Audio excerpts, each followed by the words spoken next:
So ఇదండి మన సరుకు అయితే మనకు వచ్చేసి ఒక 26 బస్తాలు. అంటే 26 బస్తాలు వచ్చేసి మనకు ఫస్ట్ కటింగ్లో 26 బస్తాలు తేజ వెళ్ళింది. ఈ 26 బస్తాలకు మనకు ఒకటే బస్తా ఒకటి తాళ్ళు వచ్చింది.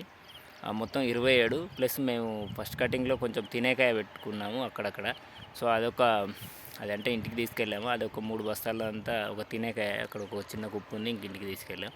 సో మొత్తానికైతే ఫస్ట్ కటింగ్లో మనకు 30 బ్యాగ్స్ 30 బ్యాగులు అయితే మనకు వచ్చింది.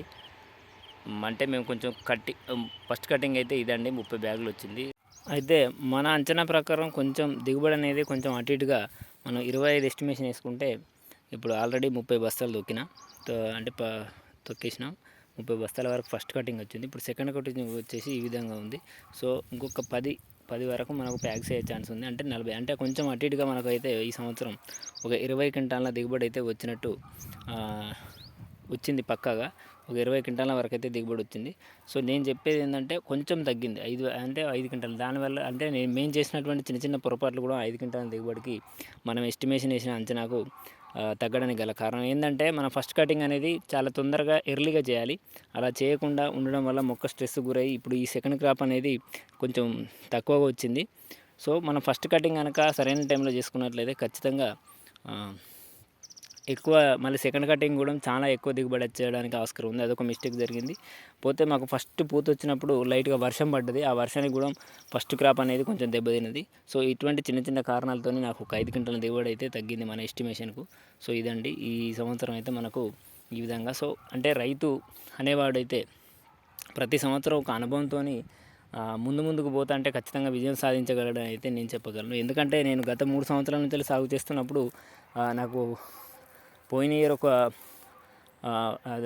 మొత్తానికి పోయి ఒక 8 బస్తాలు, అంతకుముందు ఇయర్ ఒక 10 బస్తాలు అట్లా వచ్చింది. కానీ ఈ సంవత్సరం మాత్రం నేను చాలా జాగ్రత్తగా సమగ్ర యాజమాన్యం పాటించి ఒక రకంగా విజయం సాధించానని చెప్పుకోవచ్చు. ఎందుకంటే 20 క్వింటాల దిగుబడి అంటే మామూలు విషయం కాదు.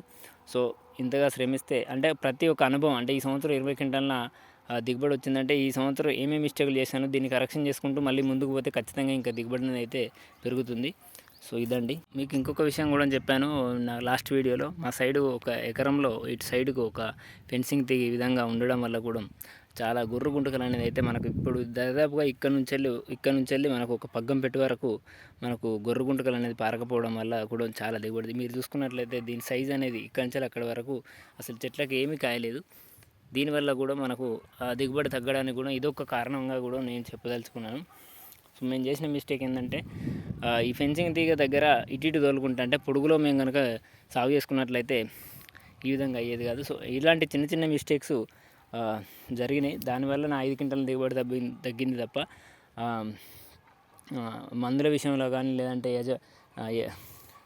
అంటే ఎరువుల యాజమాన్యం కానీ ఇలాంటి విషయంలో మాత్రం కరెక్ట్గానే నేను తగిన జాగ్రత్తలు తీసుకున్నాను. బట్ ఏంటంటే కటింగ్ ఒకటి లేట్ అయింది. ఈ ఫెన్సింగ్ దిగి ఉండడం వల్ల కూడా నాకు దిగుబడి తగ్గింది.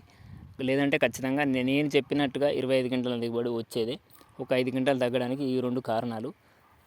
ఇది గమనించగలరు రైతులను. ఎందుకంటే నేను వీడియోలు చేసినప్పుడు వస్తుందా అన్న 25 క్వింటాలని చాలామంది కామెంట్లు పెట్టడం జరిగింది. అన్న పక్కా వస్తుంది నేను చెప్తున్నా అని చెప్పాను. ఇంకొకటి